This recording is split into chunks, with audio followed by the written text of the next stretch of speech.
Dans cette vidéo, on va effectuer un exercice sur les suites, et plus particulièrement, ça va être l'étude d'une suite arithmético-géométrique. On a une suite UN définie pour tout entier naturel par U0 égale moins 2, et par la formule de récurrence UN plus 1 égale 3UN plus 5. Donc c'est bien une suite arithmético-géométrique. Alors, dans un premier temps, on nous demande de calculer U1, U2, U3, U4. Donc ça, il suffit d'utiliser la formule de récurrence que je vais recopier. UN plus 1 égale 3UN plus 5 pour tout n positif. Et donc on a U1, il suffit de l'appliquer pour n égale 0, c'est 3 fois U0 plus 5, donc 3 fois moins 2 plus 5, 3 fois moins 2 ça fait moins 6, plus 5 ça fait moins 1. U2, même principe, ça va être 3 fois U1 plus 5, donc 3 fois ce qu'on vient de trouver, moins 1 plus 5, donc moins 3 plus 5, ce qui donne 2. U3, ça va être 3U2 plus 5, ce qui fait 3 fois ce qu'on vient de trouver, 2 plus 5, ce qui fait 6 et 5, 11. Et enfin, U4, ça va être 3U3 plus 5, c'est-à-dire 3 fois 11 plus 5, donc 33 plus 5, donc 38. Voilà pour la question 1. Et on va pouvoir passer à la question 2, où on nous introduit une suite Vn. Comme à chaque fois qu'on étudie les suites arithmético-géométriques, a priori Vn sera géométrique. On la pose comme étant Un plus A. Alors A, on ne précise pas qui c'est, a priori c'est un certain nombre réel, donc je suppose qu'on aura à le déterminer. Alors je vais écrire que A est un nombre réel.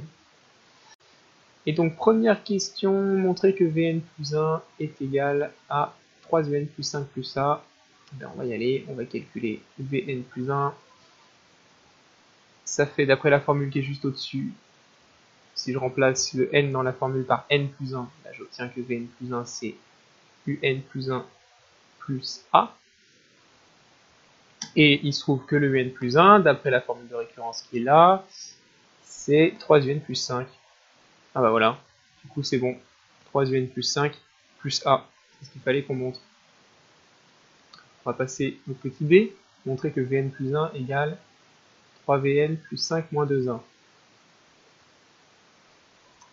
Alors, là, on a Vn plus 1 en fonction de Un et en fonction de A, et on veut Vn plus 1 en fonction de Vn et en fonction de A. Donc il faudrait se débarrasser de ce Un et le remplacer par quelque chose qui dépend de Vn. Et bien on va utiliser en fait cette formule. Mais cette formule-là, on va la réécrire dans l'autre sens. Puisque Vn c'est Un plus A, ça veut dire que Un c'est Vn moins A. Donc ça c'est l'astuce classique. Du coup on va pouvoir remplacer Un dans la formule là par Vn moins A. Donc on a 3 facteurs de Vn moins A. Plus 5 plus A. Et si je développe, ça nous fait 3Vn moins 3A plus 5 plus A, ce qui donne comme attendu Vn plus 1 égale 3Vn plus 5 moins 2A. Moins 3A plus A, ça donne bien moins 2A. Ok. Et du coup, question C, pour quelle valeur de A la suite Vn est-elle géométrique? Eh bien, pour qu'une suite soit géométrique, il faut qu'elle soit définie par récurrence par Vn plus 1 égale quelque chose fois Vn. Et ce quelque chose, c'est la raison. Donc en fait, ça nous dérange, qu'elle soit géométrique, le 5 moins 2A. Nous, on voudrait juste Vn plus 1 égale 3Vn. Donc il faudrait choisir A pour que 5 moins 2A, ça disparaisse, ça vale 0. Alors bon, de tête, on voit qu'il suffit de choisir A égale 2,5, mais si on veut, on peut l'écrire sous forme d'équation. On veut que 5 moins 2A égale 0, donc c'est-à-dire que 2A égale 5. J'ajoute 2A des deux côtés de l'équation. Donc A égale 5 divisé par 2, c'est-à-dire 2,5. Effectivement, hein, 2 fois 2,5, si on fait 5 moins 2 fois 2,5, ça va s'annuler, et il restera donc Vn plus 1 égale 3Vn. Je vais l'écrire. Si A égale 2,5, la suite Vn est géométrique, puisqu'on a Vn plus 1 égale 3Vn, de raison 3. Je vais appeler Q la raison Q égale 3. Alors, il est grand temps qu'on fasse un petit peu de place pour passer à la question 3, où on pose, justement, A égale 5,5, comme par hasard. Donc c'est bien la valeur qu'on a trouvée, donc on est rassuré. A égale 2,5, donc du coup, ça veut dire que Vn plus 1 égale 3Vn pour tout entier naturel n. Et il faut qu'on exprime, du coup, Vn en fonction de n. Eh bien, c'est la forme explicite d'une suite géométrique. Hein. On sait que pour tout n, Vn, ça va être le terme initial, V0, fois la raison à la puissance n. Donc la raison, hein, c'est le 3 ici. Et du coup, si je remplace, alors j'ai pas calculé V0, on va le faire. Or, V0 est égal à... alors je rappelle, j'ai effacé toutes les formules, mais on avait ici Vn qui était défini à partir de Un. V0, c'est du coup U0 plus A.